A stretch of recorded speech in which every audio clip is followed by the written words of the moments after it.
과하게 일하고 공부하지만 술도 많이 먹고 늦게까지 노는 한국인들. 한국의 술문화 또는 밤문화를 이야기할 때 일반적으로 나오는 말들입니다.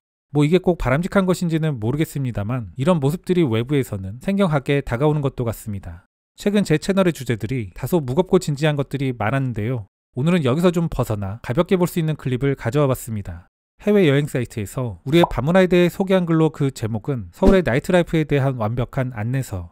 이런 소개글에서 쉽게 목격할 수 있듯 이 글도 지나치게 일반화시키는 아쉬움이 조금은 있습니다. 다만 알기 쉽게 설명하려는 글이고 가벼운 글이니만큼 그런 성급한 일반화의 오류들에 대해서는 너무 의미를 두지는 않으셨으면 좋겠습니다.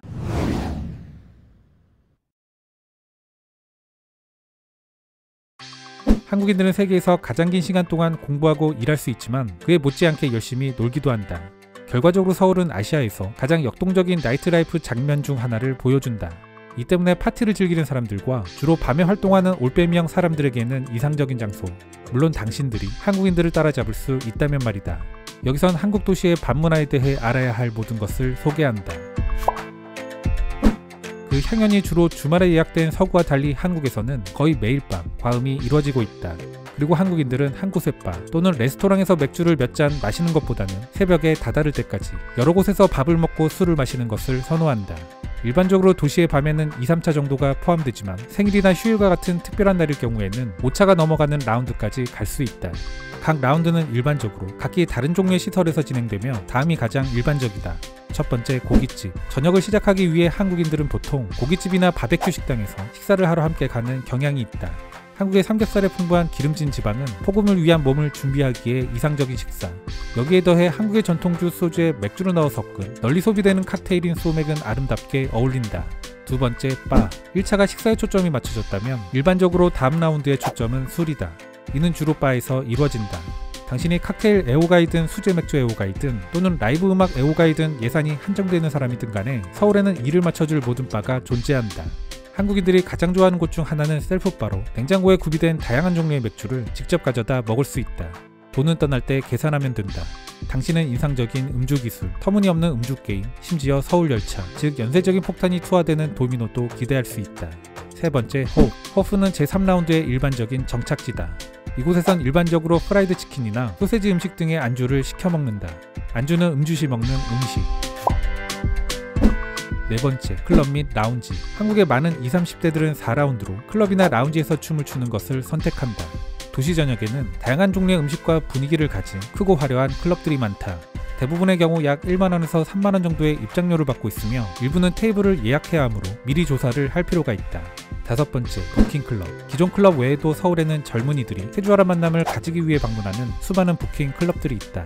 일반적으로 30세 이하만 입장이 허용되며 경비원은 남녀 비율을 동등하게 유지하려고 노력한다. 여섯 번째, 노래방. 아마도 한국에 노래방, 즉 가라오케가 없다면 밤 외출이 끝나지 않을지도 모르겠다. 노래방은 모든 연령대의 한국인들에게 큰 인기를 끌고 있다.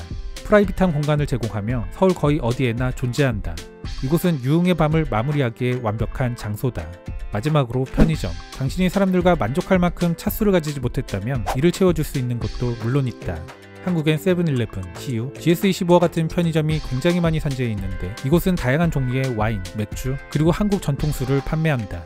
게다가 한국의 편의점이 좋은 점 중 하나는 저렴한 비용으로 그리고 합법적으로 마실 수 있는 테라스에 플라스틱 파라솔을 갖춘 공간을 제공하는 경우가 많다는 점이다.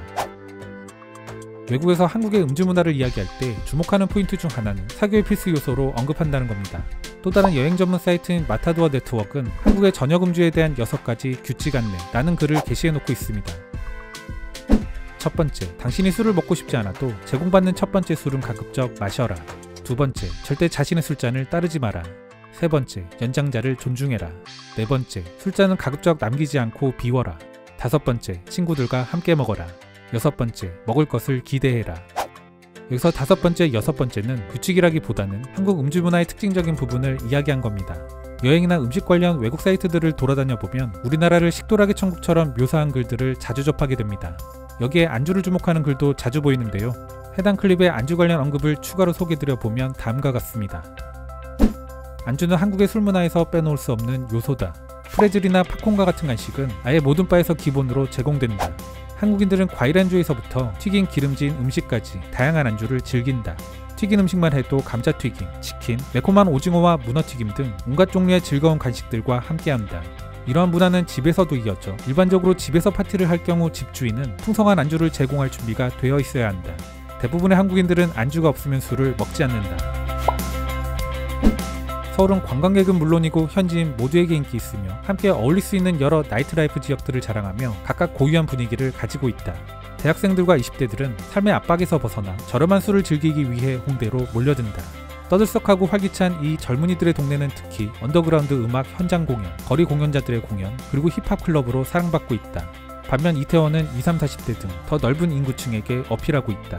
이 문화의 메카는 세계 각국의 요리, 루프탑바, 외국인 친화적인 클럽 등 서울을 방문하는 외국 관광객들에겐 필수 코스로 여겨진다.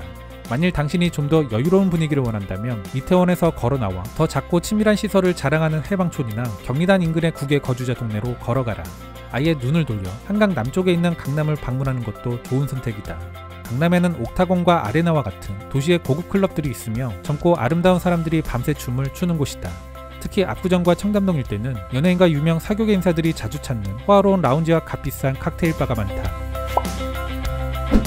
방문객의 신분으로서 술과 관련된 한국의 매우 독특한 문화적 관습을 모두 알 필요는 없을 것이다. 그러나 한국인과 함께 시간을 보낼 계획이라면, 특히 비즈니스 목적으로 시간을 보낼 계획이라면 그러한 노력은 큰 도움이 된다. 비즈니스는 물론이고 개인의 삶에서 한국인들은 특히 사람 간의 관계 그리고 연장자에 대한 예의를 강조한다. 한국인들 함께 술을 마실 때 테이블에 있는 막내가 다른 사람들에게 봉사할 것으로 자연스럽게 예상한다.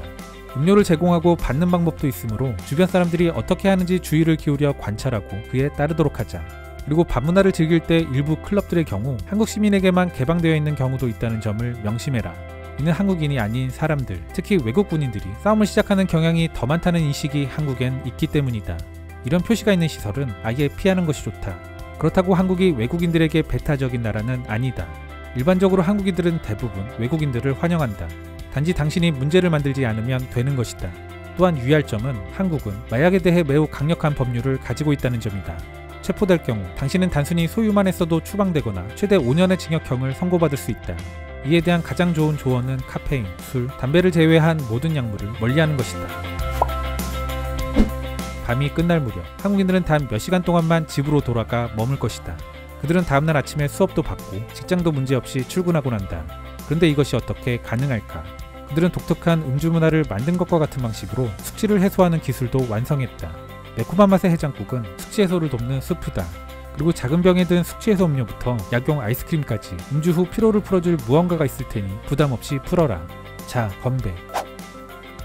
내용과는 관계없지만 글을 보면서 마음에 들었던 눈에 띄는 한 가지는 바로 최대한 우리가 사용하는 명칭을 그대로 사용했다는 점입니다. 이는 우리를 존중하고 있음을 알 수 있는 대목이고 한 번 더 수고로움을 더했다는 점에서 저는 이에 대해 좋게 평가합니다. 좋은 것이든 나쁜 것이든 한국 문화에 대한 정확한 인식을 위한 출발점. 이는 언뜻 사소해 보이지만 이런 제대로 된 명칭에서 시작하는 게 아닐까. 저 개인적으로는 그렇게 생각합니다.